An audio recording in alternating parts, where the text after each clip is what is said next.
कृष्ण प्राप्ति करम शाश्वत साधनम तद्वदाधुना, अर्थात हमें कृष्ण की प्राप्ति हो जाए ऐसी कथा सुनाना। भागवत गारंटी से कहती हैं कि यदि कोई सच्चे भाव से मुझे स्वीकार करता है, धारण करता है, तो मैं अर्थात कृष्ण उसे इसी जन्म में मिलते हैं। और मैं आप सभी से प्रार्थना करता हूं कि आप भगवान का दर्शन अगले जन्म में टाल ना देना कि अब हम तो कर रहे हैं, अब मिलेंगे तो मिलेंगे। ना ना ना, भगवान भी सीधी बातें समझते नहीं हैं। जब केवट के द्वार पर गए ना श्री राम, तो राम जी ने तो सीधा कह दिया कि केवट भैया हमें पार लगा दो।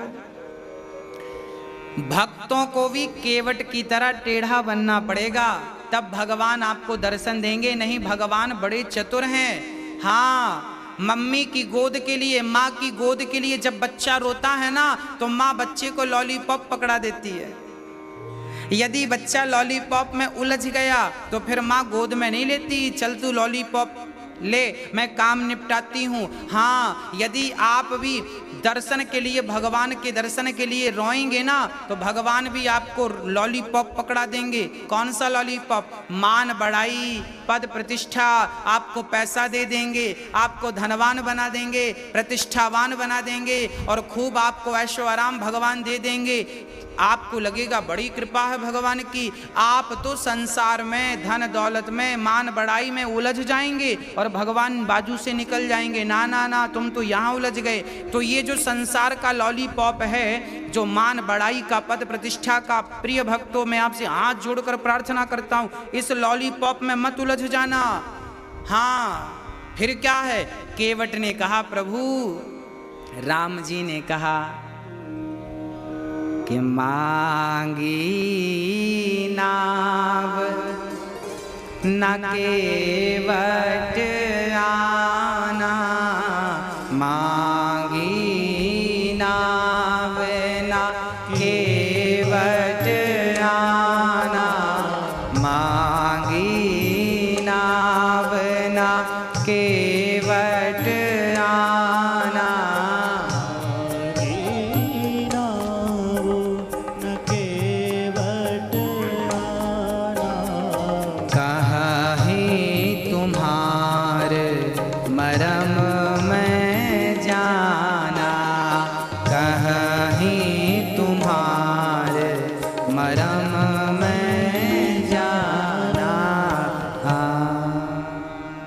क्या कहा?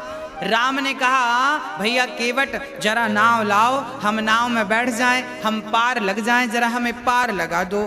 केवट ने कहा ना। राम ने कहा मांगी नाव, नाव लाओ। केवट कहता ना, मैं आपकी बातों में नहीं आऊंगा ना, केवट आना, मैं नहीं आऊंगा। राम बोले भैया ऐसा तो आज तक किसी ने नहीं कहा, मैंने बुलाया हो और वो ना आया हो। केवट बोला अच्छा मैं आ गया, लो बताओ क्या काम है। राम जी बोले काम ज्यादा बड़ा नहीं है, जरा हमें नाव पे बिठा के पार लगा दो।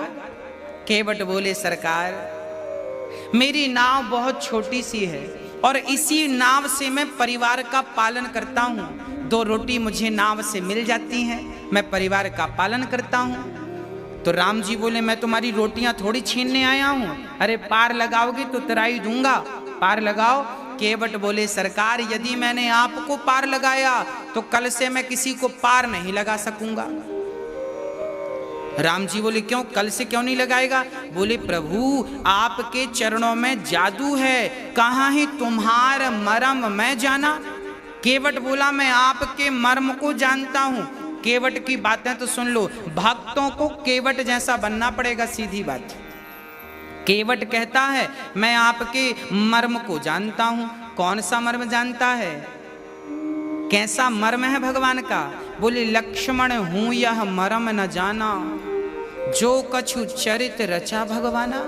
भगवान के मर्म को लक्ष्मण जी ना जान सके और ये नाव चलाने वाला केवट कहता है कि मैं आपके मर्म को जानता हूँ। कौन सा मर्म जानता है? बोले छुअत सिला भई नारी सुहाई, आपके चरणों का स्पर्श किया था तो गौतम नारी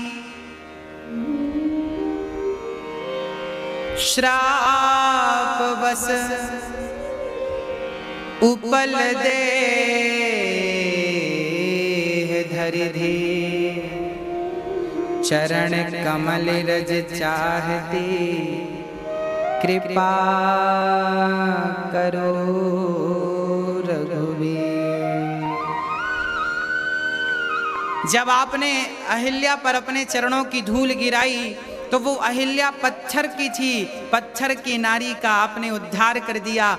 आपके चरणों की धूल का स्पर्श होते ही जैसे जैसे जैसे पारस मणि का स्पर्श हो जाए तो लोहा सोना बन जाता है, ऐसे आपके चरणों की धूल अहिल्या पर गिर गई। तो अहिल्या श्राप के कारण पत्थर बनी थी, पर आपके चरण धूल लगने से वो पत्थर की नारी नारी बन गई और आपको प्रणाम करके पति लोक को चली गई। प्रभु जब पत्थर तर गए तो मेरी नाव तो लकड़ी की है, कहीं आपके चरण धूल से मेरी नाव नारी ना बन जाए। और नाव नारी बन गई, पत्थर नारी बन गई और नाव भी नारी बन गई तो मेरी घरवाली कहेगी मैं थी दोबारा दूसरी कहाँ से ले आई, बड़ा झगड़ा होगा। लड़ाई ना करा देना सरकार, इसलिए मेरी प्रार्थना है कि पहले चरणों को धोऊंगा और चरणों की रज को हटाऊंगा, उसके बाद आपको बिठाऊंगा। वाह, क्या राम सीधे सीधे चरण धुलवा लेते?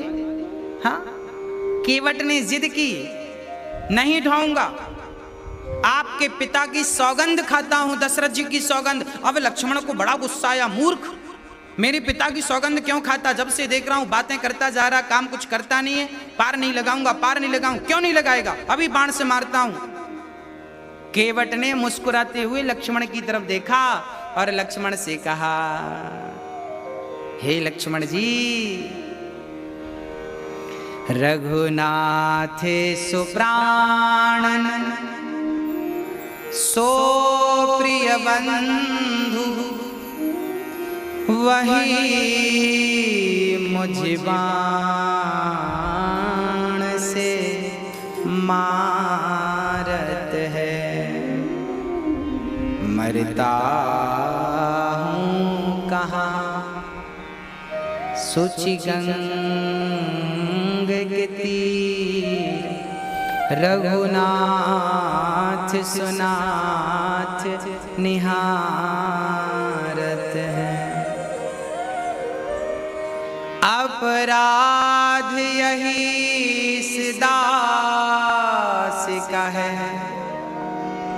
रघुनाथ के पांव पखारत हूँ।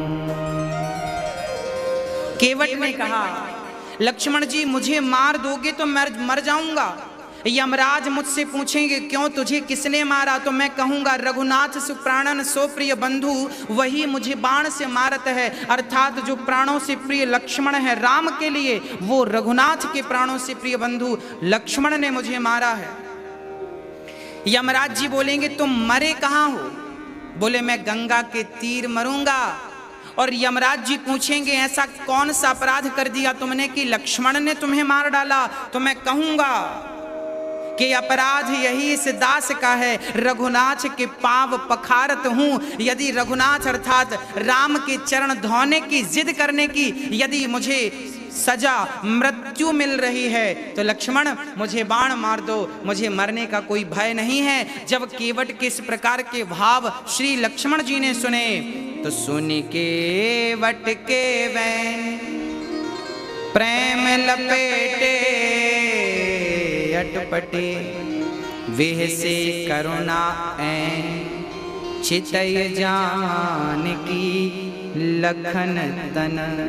श्री केवट के जब वचन लक्ष्मण जी ने सुने, बाण बाण सब छोड़ दिए और राम जी मुस्कुराते हैं। वाह केवट, क्या बात कही तुमने, लक्ष्मण जी का सारा अहंकार तुमने तोड़ दिया। अच्छा, राम जी लक्ष्मण और सीता की तरफ देखते हैं। क्यों देखते हैं? क्योंकि लक्ष्मण ने और सीता ने राम के एक एक चरणों की सेवा बांट रखी थी। हाँ, जब राम का सीता से विवाह हुआ ना तो सीता राम के चरण दबा रही थी, कमरे में थी, पति पत्नी थी तो कमरे में होंगे, तो लक्ष्मण जी ने दरवाजा खटखटा दिया। अब सीता जी को लगा आधी रात को कौन आ गया। सीता जी ने दरवाजा खोला, माँ जी हम आए हैं। हाँ हाँ आओ लक्ष्मण। लक्ष्मण जी आए, सीधे राम के चरण दबाने लगे। चलो 2-4 मिनट दबाएं तो ठीक बात भी है। बैठे लक्ष्मण जी घंटों से, अभी शादी हुई नई नई, राम जी की सीता जी की शादी नई नई हुई, लक्ष्मण जी पांव दबा रहे हैं। अब सीता जी इशारे में राम जी से कह रही, सरकार क्या यही आपके संग रहेंगे कि हमें भी कुछ मौका मिलेगा? राम जी ने कहा, देखो ये लक्ष्मण है हमारा छोटा भाई, जानकी ये हमारा भाई है, ये हमारे चरणों की सेवा किए बिना सोता नहीं है और ये दोनों पांव दबाएगा। तब सीता जी ने कहा, लक्ष्मण आप मेरे देवर हैं, आज मैं आपसे कुछ मांगती हूँ, क्या कुछ दोगे? लक्ष्मण बोले, भाभी जी आप तो मेरी माँ हैं और माँ कुछ मांगे और पुत्र ना दे, ऐसे कैसे हो सकता है? आप मांगिए, मैं आपको जो आप कहेंगी कोशिश करूंगा अपनी माँ को देने की। तब श्री जानकी जी ने लक्ष्मण से याचना की कि हे लक्ष्मण, तुम दोनों चरणों की सेवा करते हो, आज से मुझे एक चरणों की सेवा मुझे दासी को प्रदान कर दो। और एक चरणों की सेवा श्री लक्ष्मण जी से श्री सीता जी ने मांगा है। और सीता जी तब से एक पांव राम जी का, श्री लक्ष्मण जी एक पांव श्री लक्ष्मण जी दबाते थे सीता जी। तब तो केवट दोनों पांव जब मांगता है धुलने के लिए तो राम जी केवट की तरफ से देखते हैं लक्ष्मण की तरफ, देख लो तुम तो एक पांव दबाते हो, सीता जी तुम भी एक दबा, ये दोनों मांगे जा रहा है। तो सुनी केवट के बैन, प्रेम लपेटे अटपटे, वहसे करुणा ऐन, चितई जानकी लखन तन। लक्ष्मण और सीता की तरफ श्री राम जी ने इसलिए देखा। अब केवट राम रजाय सुपावा, पानी कठवता भर ले आवा। कठौता में पानी लाया और चरणों को कठौता में रख, कठौती नहीं लाया, जरा सुनिएगा, कठौती नहीं लाया, कठौता लाया। कठौती स्त्रीलिंग, कठौती लाता और कहीं राम के चरण डालते ही कहीं वो कठौती स्त्री ना बन जाए, इसलिए कठौता लाया कि बनेगा तो बेटा बनेगा, नाव चलाने के काम आएगा, बिटिया बनेगी तो फिर शादी का खर्चा और करना पड़ेगा। तो कठौता लाया, कठौती नहीं लाया। अब कठौते में चरण रखता है और घिस घिस के राम के चरणों को धुलता है और राम जी के चरणों को हिलाए डाल रहा।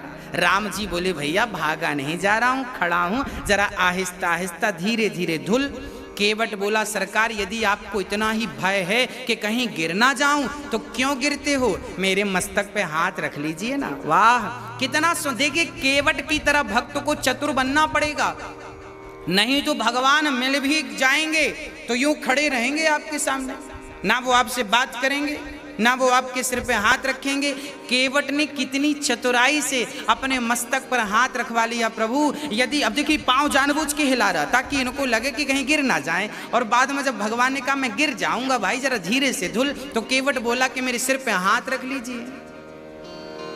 हाँ, तो केवट के सिर पर हाथ जब रखा तो राम के नयनों से, नेत्रों से आंसू की धार गिर पड़ी और राम के आंसुओं से केवट का मस्तक गीला हो गया। केवट ने कहा, सरकार आप रो रहे हैं, आपकी आंखों से आंसू क्यों?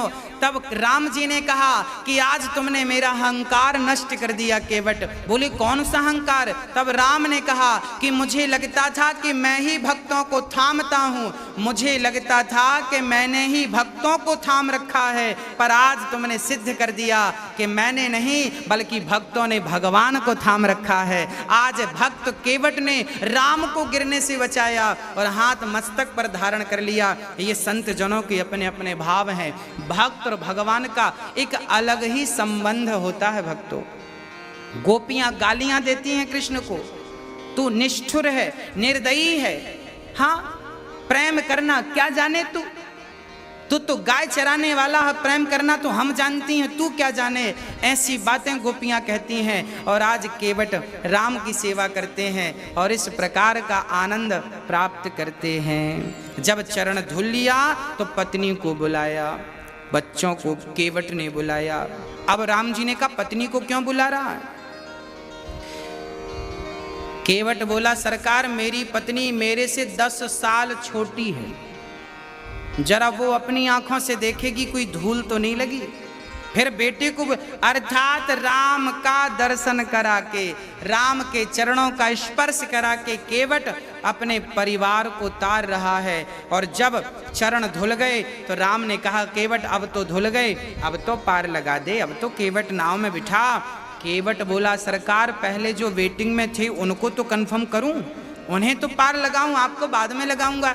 राम जी बोले यहाँ मेरे अतिरिक्त और कौन है। केवट बोले कि सुनो प्रभु, जो मेरे पितृ लोग हैं, मेरे पूर्वज, आज वो लाइन पर खड़े हैं। आपके चरणों का चरणोदक चरणामृत जब मैं उन्हें पिलाऊंगा, उनके नाम से छिड़कूंगा, तो अकाल मृत्यु हरणम सर्वव्याधि विनाशनम विष्णु पादोदिगम पीत्वा पुनर्जन्म न वेद्यते।